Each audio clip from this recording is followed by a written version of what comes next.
A 7/8 crown is an ideal cast restoration for the maxillary first or second molar when the mesiobuccal cusp is intact and or when additional resistance form is required for patients who are known clenchers and bruxers. Step number 1 for the preparation of a 7/8 crown is the same as step number 1 for the 3/4 crown preparation on the first molar. The occlusal reduction of the lingual cusp is achieved with the flat-ended barrel diamond. The occlusal reduction for the buccal is with a football-shaped diamond. Start the occlusal reduction of the lingual cusp by preparing the initial cut with the flat-ended burr.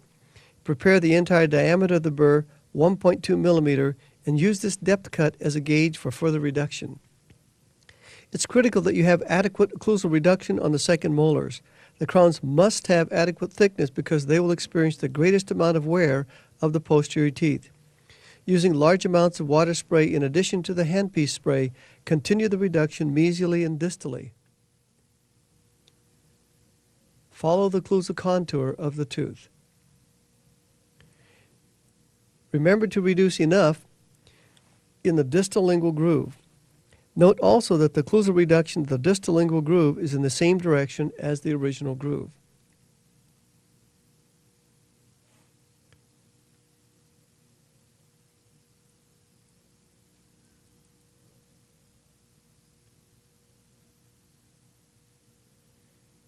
Dry the tooth slightly and determine if you have removed enough tooth structure equally from the lingual cusps. When using the football-shaped diamond to perform the occlusal reduction of the buccal cusps, be certain to cut deep enough in the area of the central fossa as the reduction proceeds from the distal towards the mesial. If you have removed all working and non-working contacts from this tooth before placing the rubber dam, you will have already determined the length of the buccal cusps. If you have not done the above, remove the rubber dam and remove the interferences before proceeding. Proceed with the occlusal reduction of the buccal cusps.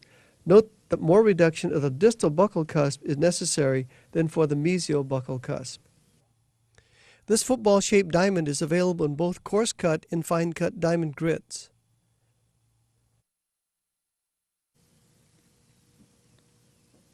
When using the football-shaped diamond, as you approach the central fossa, be certain that you have enough reduction. You can have the patient bite down on a piece of base plate wax. Probably several thicknesses would be adequate. Then take the wax out, look at it towards the light, and you can see how thick the occlusal reduction is in that area. We'll continue the preparation distally. With the 7/8 crown, we're going to onlay the distal buccal cusp as part of the restoration. Minimal reduction is done on the mesial buccal cusp. When performing the lingual occlusal reduction, be certain to follow the contour of the distal lingual groove. The distal lingual groove reduction should be the greatest. Otherwise, if you try to put anatomy back in after you adjust the occlusion, you may perforate the crown.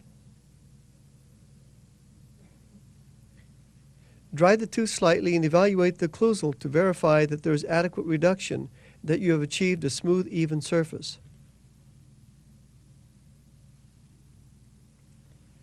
The axial reduction is performed with the same 1 millimeter tapered bullet-shaped diamond. This has been used in most of the preparations in this videotape. The mesio-proximal view looks just like the 3/4 crown preparation, with a proximal groove parallel to the lingual wall. The view from the buccal, however, demonstrates that the mesio-proximal groove and the buccal groove are parallel. I tried to keep the buccal gingival margin of the 7/8 crown preparation in enamel if possible. I'm beginning the axial reduction at the mesial of the second molar because I have already prepared the first molar. Otherwise, begin with the lingual axial reduction and proceed mesially into the interproximal contact area. If you're concerned about cutting the rubber dam while you're preparing the gingival of the interproximal area, simply place a wooden wedge into the interproximal contact before starting the preparation. Prepare slowly and deliberately because you may cut the adjacent tooth. Remember also to spray large amounts of water on the burr and the tooth. Place the bullet-shaped 1 millimeter tapered burr just distal to the buccal groove and prepare the groove to a depth of at least 1 millimeter Be certain that the buccal groove is parallel to the mesial groove before proceeding. Do not prepare the buccal groove to the final depth at this time. Continue distally to blend the distal axial wall with the buccal axial wall. If possible, keep the buccal gingival margin above the soft tissue and in enamel.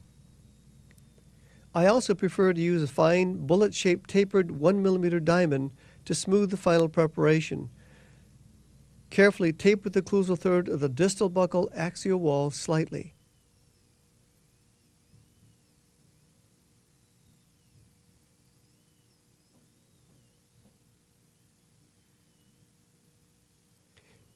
As I prepare distally, you can see that the buccal groove and the distal axial wall are almost parallel. The distal wall should have a slight taper to it. Line up the buccal groove and the mesial buccal groove carefully at this time before preparing them to the final depth.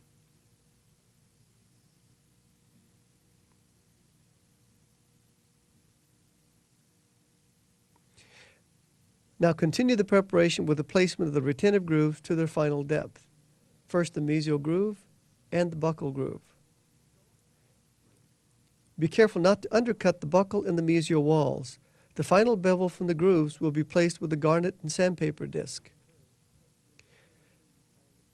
The occlusal offset is placed connecting the buccal groove and the mesial groove.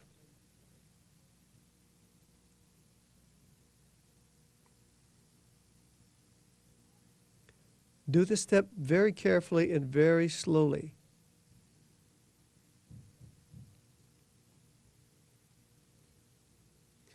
A 1 mm bend angle chisel is used to smooth out the occlusal offset.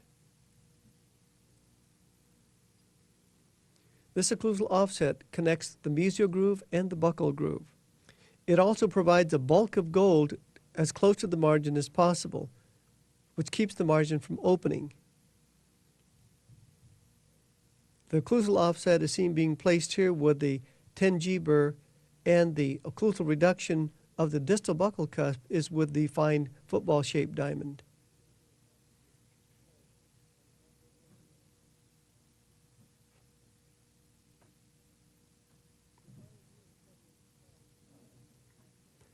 A fine grit flame-shaped diamond is used to place the final bevel on the buccal cusp and to place a final bevel on the occlusal of the preparation.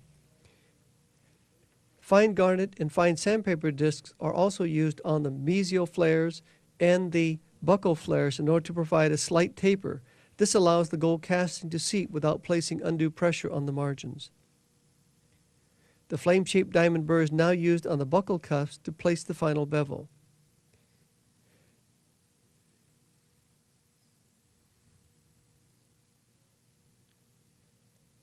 The sandpaper disc is used to smooth the buccal bevel from the bottom of the groove to the surface of the preparation.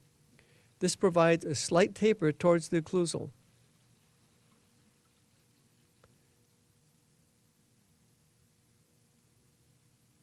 This sandpaper disc is used also on the mesial proximal.